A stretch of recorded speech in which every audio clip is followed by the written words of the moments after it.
안녕하세요. 이천 에이스 부동산 안중민 중개사입니다. 물건 답사 다녀온 거 영상으로 확인하겠습니다. 안녕하세요. 안녕하세요.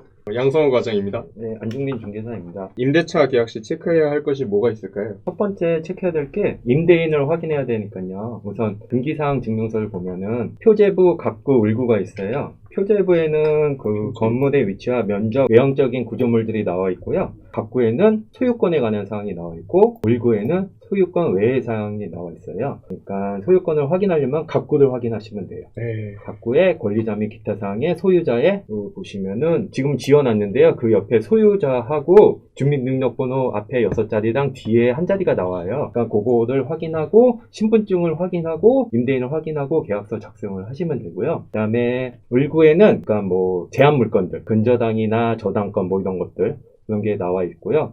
지금은 이거는 저희가 임의대로 그냥 띈 건데 그 채권 체거액이 6억이에요. 네. 그러면은 은행에서는 120%에서 130%를 잡아요. 아마 실채권액은 제 예상으로는 한 5억 정도 되는 것 같아요. 그리고 이거를 확인하고 계약서를 작성하고 작성을 하셨으면은 관할지 물건 동사무소 가셔가지고 전입하고 확정일자를 받아두셔야 돼요. 이게 전입은 왜 하시냐면은 배악력을 갖기 위해서예요. 내가 이 집에 살 때 나중에 문제 생겼을 때 이 건물에 대해서 나도 주장할 권리가 있다. 권리를 보장하는 거죠. 네.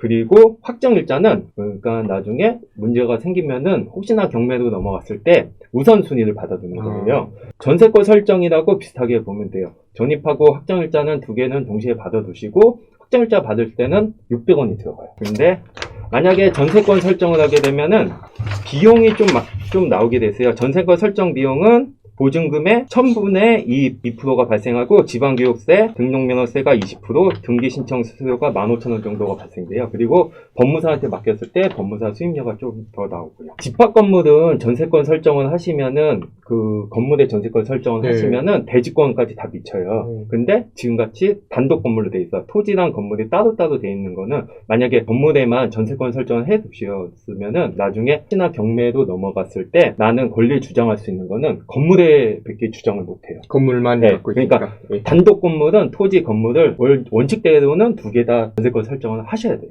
하지 않았을 때는 내가 설정한 곳에서만 받을 수 있어요. 받을 수 있다. 네.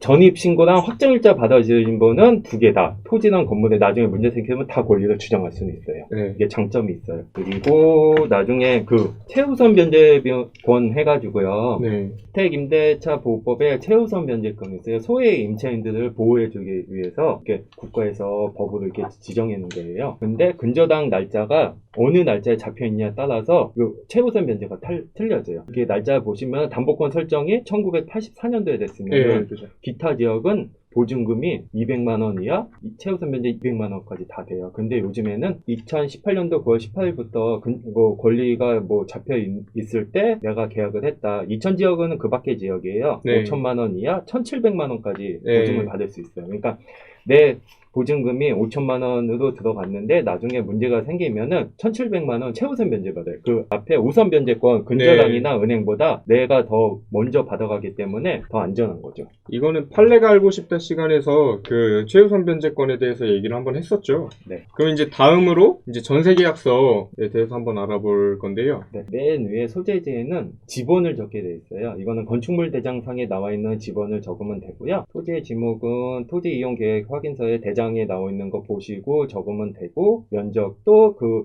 토지 이용 계획 대장상에 나오는 걸 적으시면 되고요. 건물 같은 경우는 집합 건물이면은 면적 저 위에 두 개가 있잖아요. 지금 네. 이거는 전용 면적 두 개 적으시면 되고요. 만약에 단독 주택이다 하면은 여기다가는 연면적 밑에다가는 그 전용 면적을 적으시면 돼요. 그리고 보증금은 임의대도 1000만 원 있으면 1000만 원 적고 계약금이 100만 원 있으면 100만 원 적고 그다음에 잔금일자 입주 날짜를 정해서 잔금일로 정하시면 돼요. 그 밑에 특약사항이 있는데 이거는 임대인과 임차인의 합의하에 내용을 적는 내용이니까 나중에 그거는 합의하시고 적으시면 돼요. 오늘은 그 임대차 계약 시 체크할 것에 대해서 같이 확인해 봤습니다. 감사합니다. 감사합니다. 많은 문의 부탁드립니다. 감사합니다.